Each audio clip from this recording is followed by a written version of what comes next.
श्रीगुरुभ्यो नमः।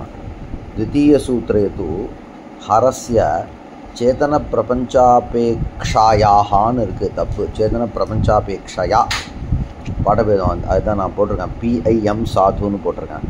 அபேக்ஷாயான்னு அவர் போட்டிருக்கார், தப்பு. சேதனப்பிரபஞ்சாபேக்ஷயா திரோதானானுகிரக லக்ஷண கிருத்தியத்வய காரித்வம் பிரதிபாத்தியதே.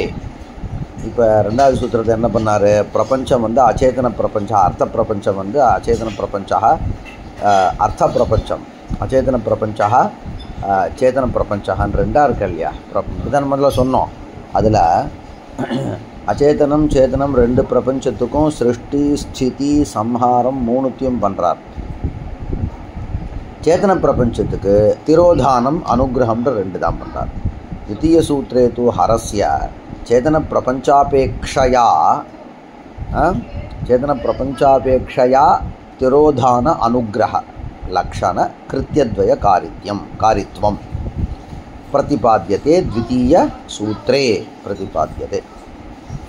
अन्यस्सन् व्याप्तितो नन्यः कर्ता कर्मानुसारतः करोति संसृतिं पुंसाम् आज्ञया समवेतया.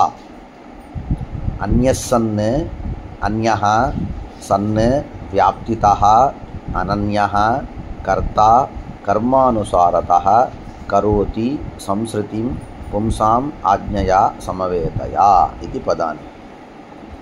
अन्यस्सन् इति अभिन्नतया प्रतीयमानः कः इत्यत्र हि व्यञ्जने प्रतीयमानः अकारः केवल अकारवत् एकमात्रकः एव प्रतीयते.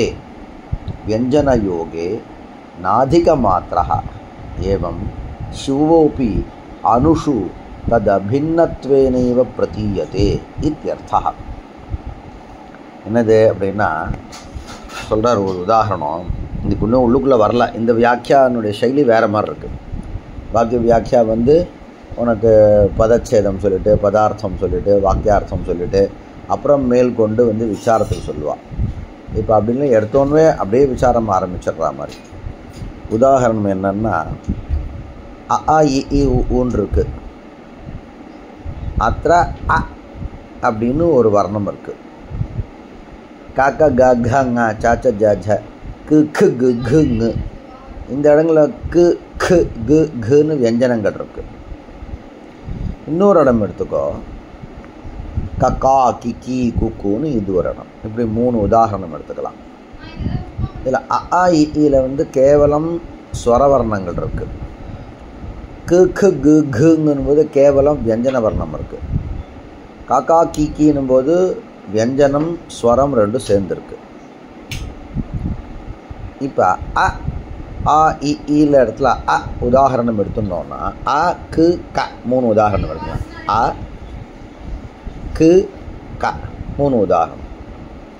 இப்போ அ அப்படின்போது அகாரம் எப்படி இருக்குது? ஏகமாத்திரிகமாக இருக்குது. கு என்ற இடத்துல அகாரம் இல்லவே இல்லை. கான்ற இடத்துல அகாரம் வந்து ககாரத்தோடு சேர்ந்து இருக்குது.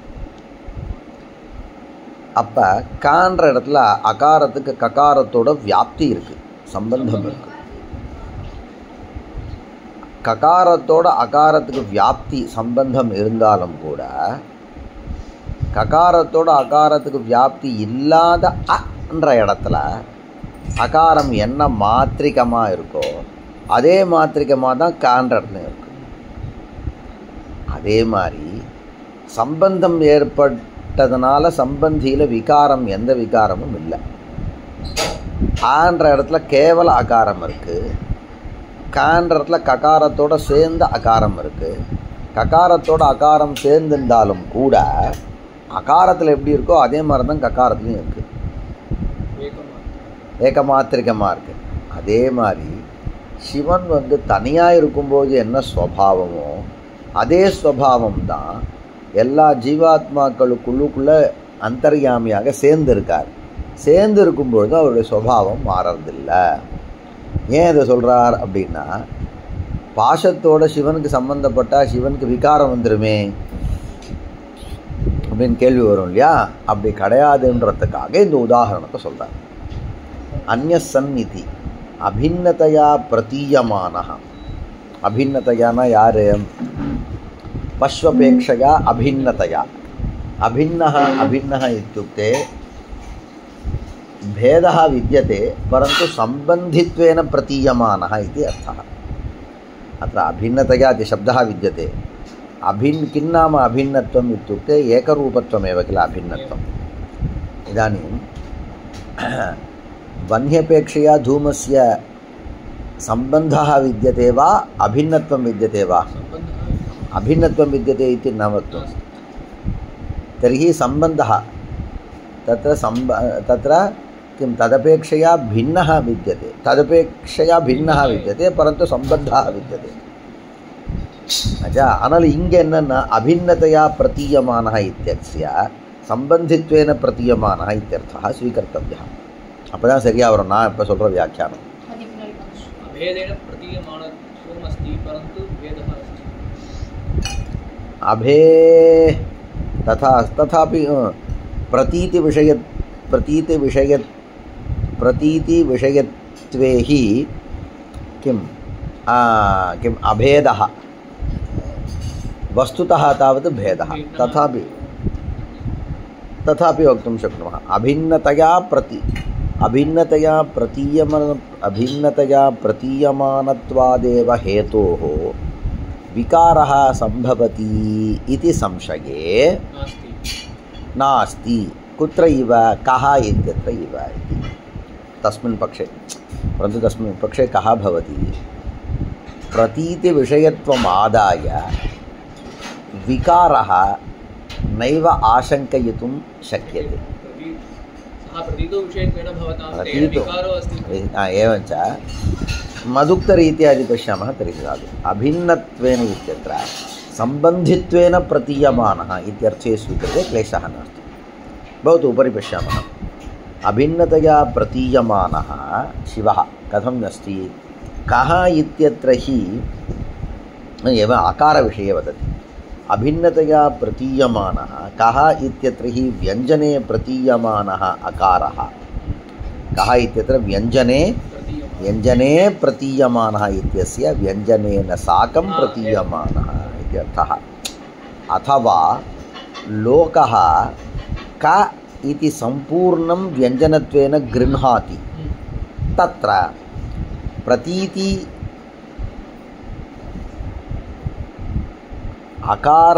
अकारविशिष्टककारस्य क इत्यस्य व्यञ्जनेति प्रतीतिविषयत्वं विद्यते, वस्तुतः व्यञ्जनत्वं नास्ति. पुनः वदामि. क इत्यस्यैव व्यञ्जनं, क इत्यस्य व्यञ्जनत्वं नास्ति. तथापि लोकः किं चिन्तयति? क इति व्यञ्जनम् इति चिन्तयति. एवञ्च व्यञ्जनम् इति या प्रतीतिः विद्यते तत्प्रतीतिविषयत्वं तावत् यस्य अकारविशिष्ट क इत्यस्य विद्यते तत्र विद्यमानः अकारः व्यञ्जने प्रतीयमानः, व्यञ्जनेन इति न, व्यञ्जने प्रतीयमानः यः इत्युक्ते व्यञ्जनत्वेन इत्युक्ते समुदायघटकत्वेन क इति क इति समुदायघटकत्वेन प्रतीयमानः व्यञ्जने प्रतीयमानः अकारः. अवगतं वा? कः इत्यत्र हि व्यञ्जने प्रतीयमानः अकारः केवल अकारवत् एकमात्रकः एव प्रतीयते. प्रतीतिविषयत्वमेव अस्तु.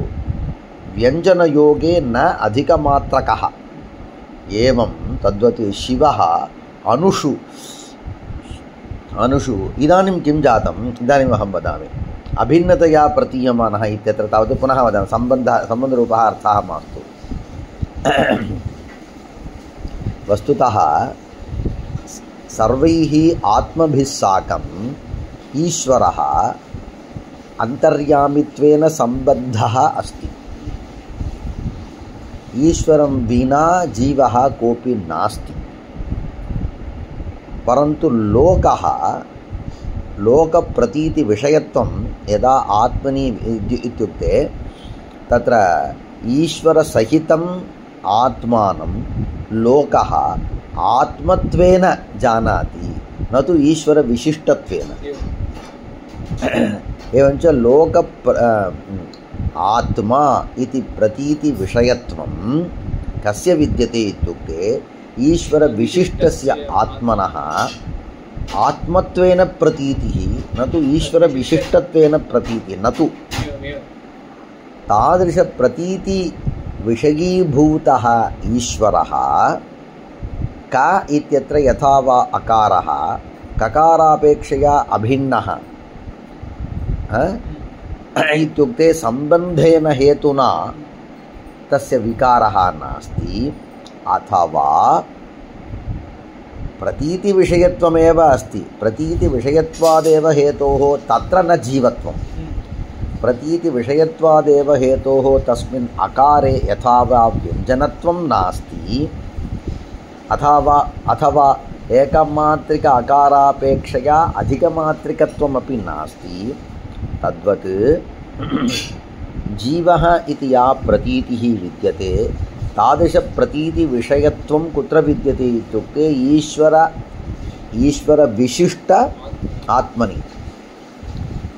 ईश्वरविशिष्टत्वेन रूपेण प्रतीतिः नास्ति। तत्र पदार्थधर्ममादाय यदि पश्यामः तत्र ईश्वरविशिष्टत्वं विद्यते। प्रतीतिविषयत्वे तावत् ईश्वरविशिष्टस्य आत्मत्वेनैव प्रतीतिः।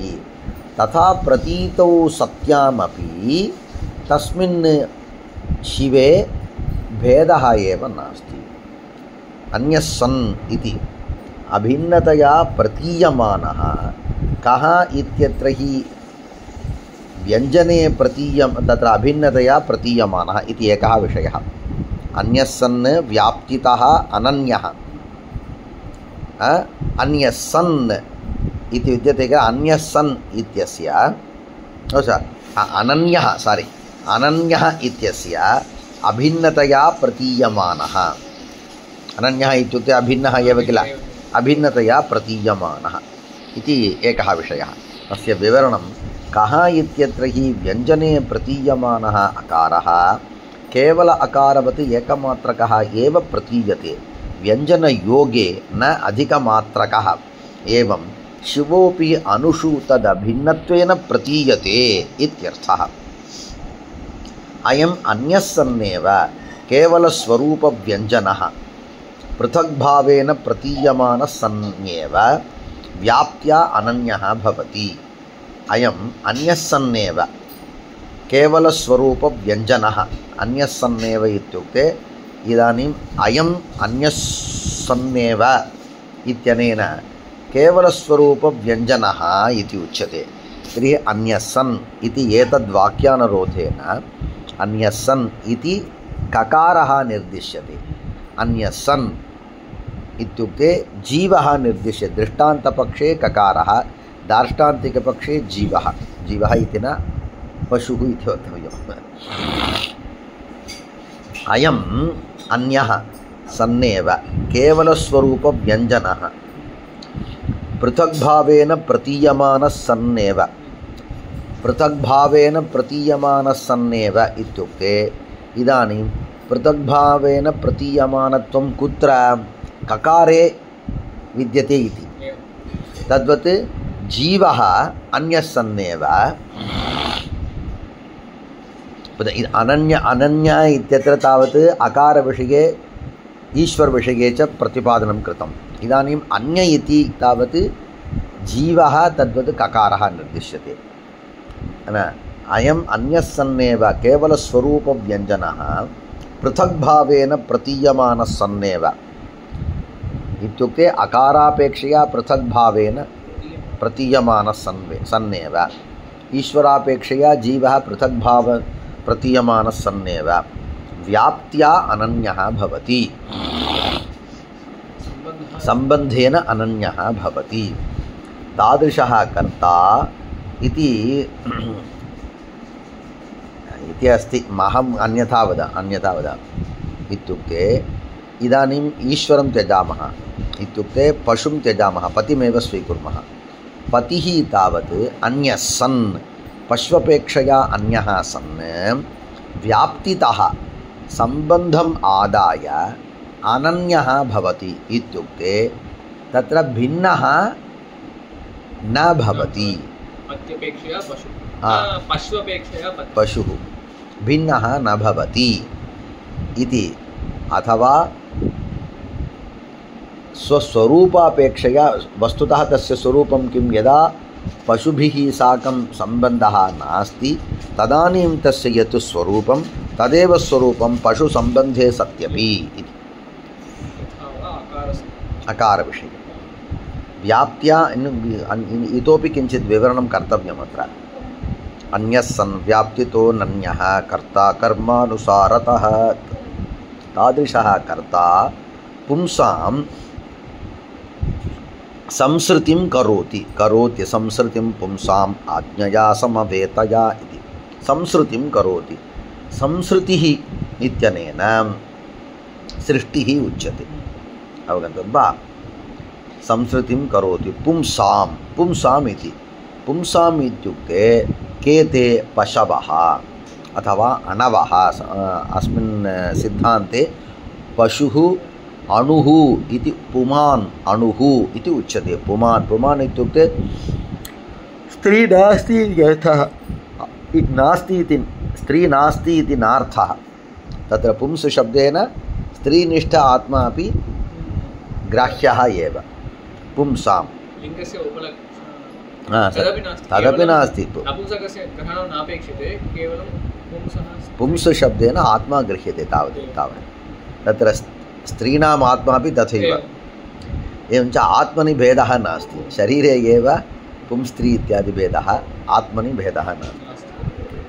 पुंसां तत्र अणवः कति विधाः इत्युक्ते सकल प्रलयाकल विज्ञानाकल भेदभिन्नानाम् अणूनां पुंसां सृष्टिं करोति। कथं ते सकलाः अणवः, प्रलयाकलाः अणवः, विज्ञान अकलाः इत्युक्ते इतः पूर्वतनकक्षायां कला इति कलातत्त्वं निर्दिष्टं। कलातत्त्वं, कलातत्त्वात् यानि तत्त्वानि जातानि तैः तत्त्वैः साकं यदा अस्माकम् आत्मनः सम्बन्धः तदा एव सर्वोऽपि लोकः भवति।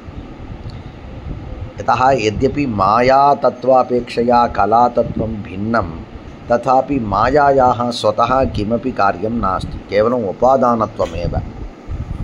कलादिकं प्रति उपादानत्वमेव, कलां नियतिं कालं च प्रति उपादानत्वमेव।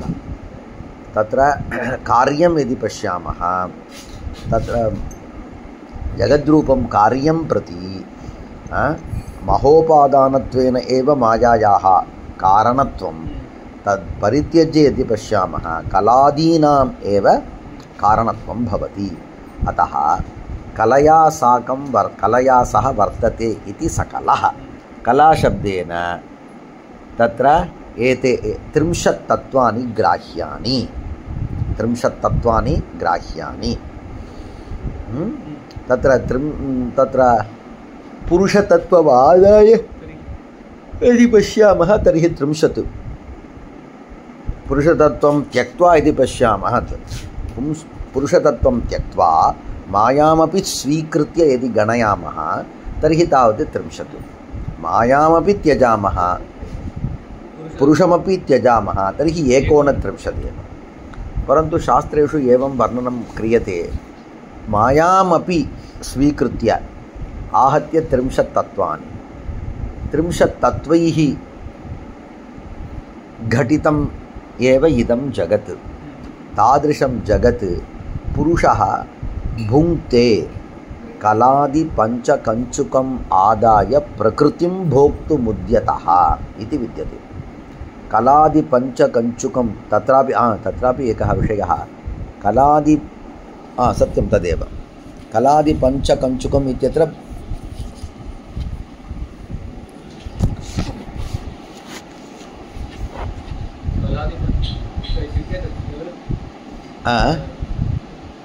कलादिपञ्चकञ्चुकमादाय प्रकृतिं भोक्तुमुद्यतः इत्यत्र कलातत्त्वं, कालतत्त्वं, तेजतत्त्वं, रागतत्त्वं, विद्यातत्त्वं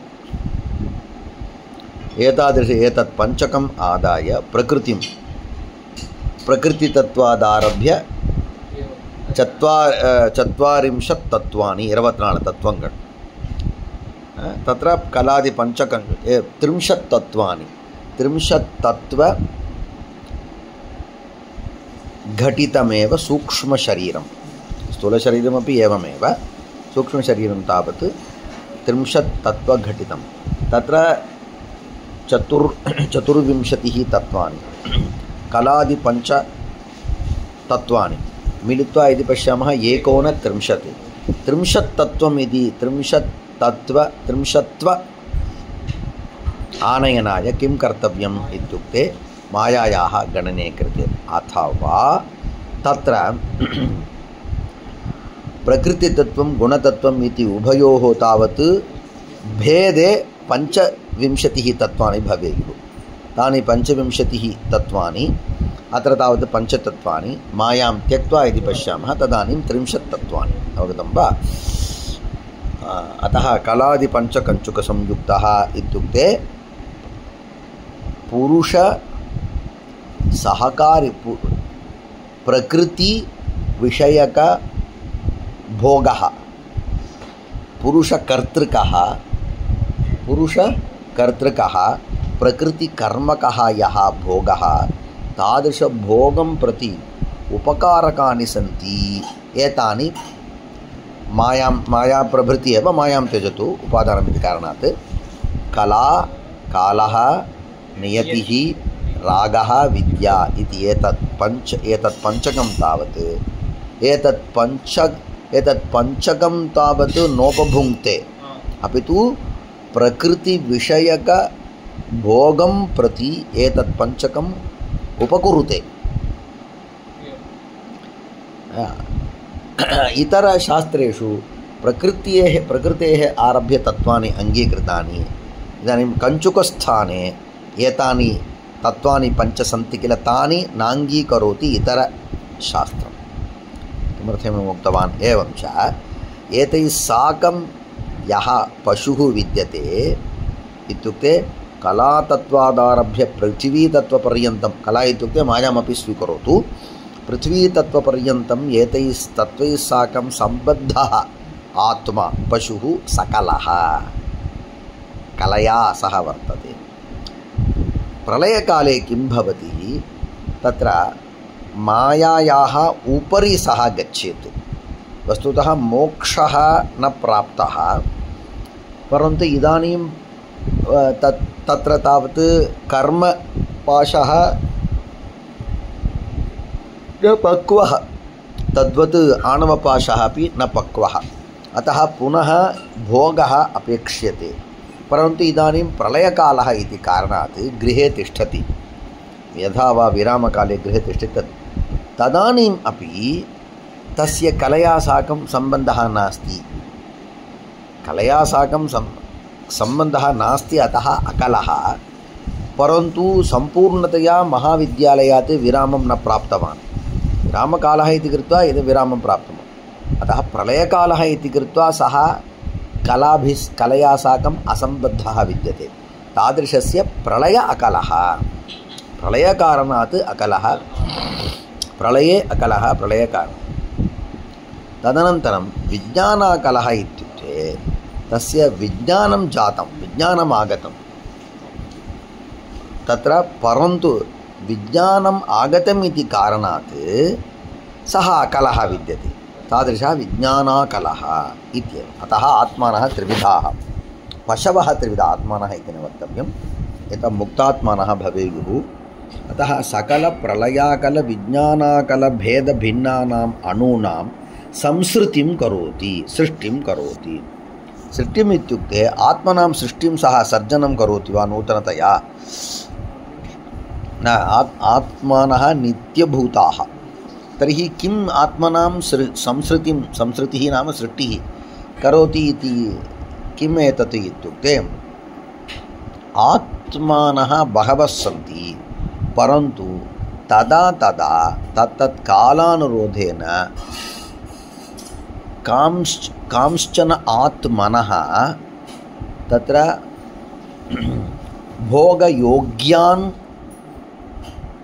भोगयोग्यत्वेन भोगकर्तृत्वं तेषु किम् उत्पादयति तदेव भोक्तृत्वलक्षणम् अवगतं वा भोक्तृत्वलक्षणं संसृतिं करोति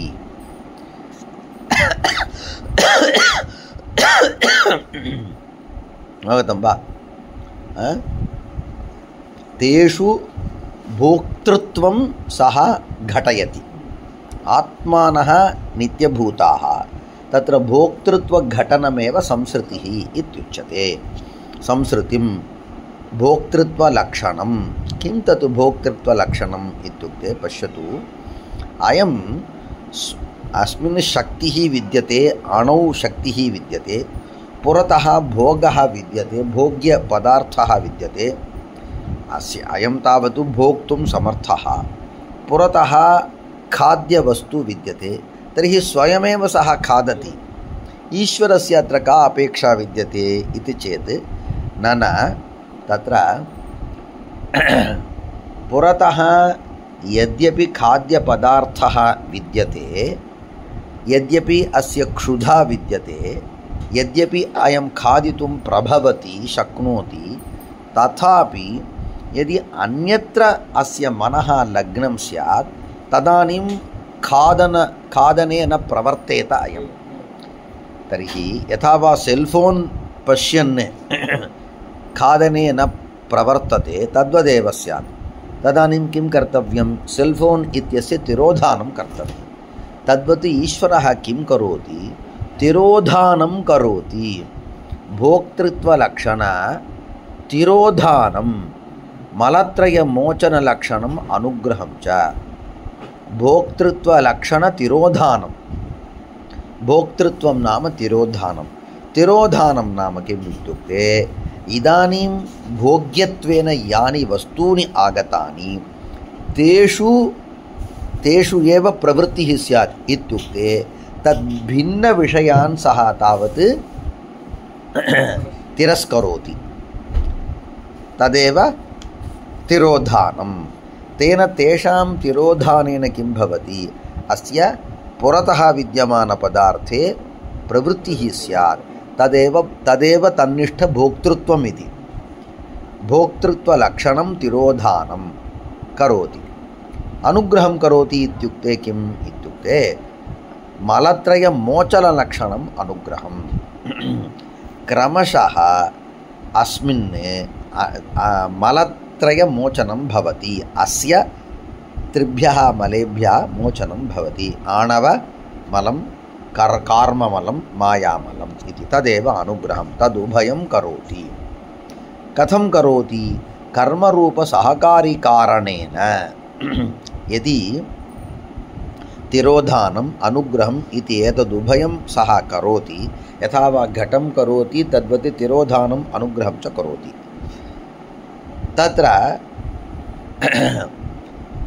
घट कर्मक उत्पत्त्यनुकूल व्यापारः विद्यते किल तत्र करणकारकं किञ्चित् अपेक्ष्यते सहकारिकारणं किञ्चित् अपेक्ष्यते तथा अत्र किं सहकारिकारणम् अत्र किं कारणम् इत्युक्ते तत्तत् पशुकृत जन्मान्तरकृत कर्माणि सन्ति किल तादृश कर्मानुरोधेन कर्मरूपसहकारिकारणेन कर्म एव किं करोति सहकारिकारणं कुत्र सहकारिकारणं तत्तदात्मनः भोक्तृत्वलक्षणतिरोधानकरणे सहकारिकारणं विद्यते कर्म इत्युक्ते एकः आत्मा विद्यते अयम् आत्मा तावत् खादनरूपे भोगे प्रवर्तेत तर्हि जन्मान्तरे अनेन यत्कर्म कृतं तत् कर्मानुरोधेन एव खादने प्रवर्तयति यदि जन्मान्तरे अत्यधिकं पुण्यं कृतं तर्हि बादां खादने यदि जन्मान्तरे अतीव पुण्यं न कृतं तर्हि इड्ली खादने अतीव यदि पापं कृतं तर्हि रात्रावपि अस्माभिः यथा वा ओदनं भुज्यते अतः तत्तत् कर्माणि सहकारिकारणत्वेन आदाय तेषां भोक्तृत्वलक्षणं तिरोधानं मलत्रयमोचनरूपम् अनुग्रहं करोति अनुग्रहं च कर्मरूपसहकारिकारणेन कारणं किं सहकारिकारणं विद्यते करणं किं प्रकृते वयं किं कुर्मः प्रकृते तत्र सहकारिकारणं करणम् इत्येतत् उभयं समानम् इति वदामः वा किं तत्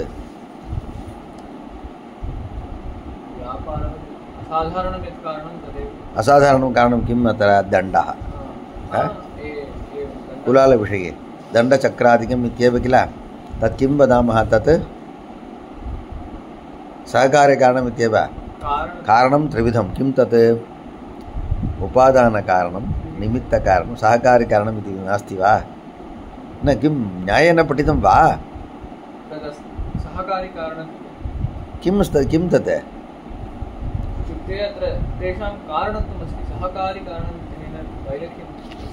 किं त्वं वद किमस्ति किं कारणं त्रिविधं किं तत् समवायिकारणम् असमवायिकारणं निमित्तकारणम् इति समवायिकारणं किं तत् असमवायिकारणं किम्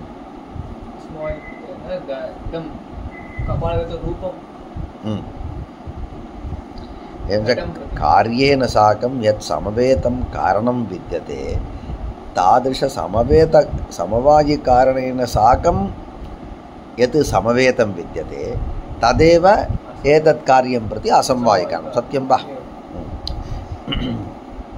पटं प्रति तन्तुः समवायिकारणं पटरूपं प्रति तन्तुगतरूपम् असमवायिकारणं तत्र तन्तुगतरूपं तन्तुना साकं कथं सम्बद्धं समवेतं परन्तु तन्तुगतरूपं पटेन साकं समवेतं वा पटेन साकमपि न समवेतं पटरूपेण साकमपि एतद्रूपं न समवेतं तादृशस्य किं नाम असमवायिकारणम् इति वदामः निमित्तकारणम् इति किं किं वदामः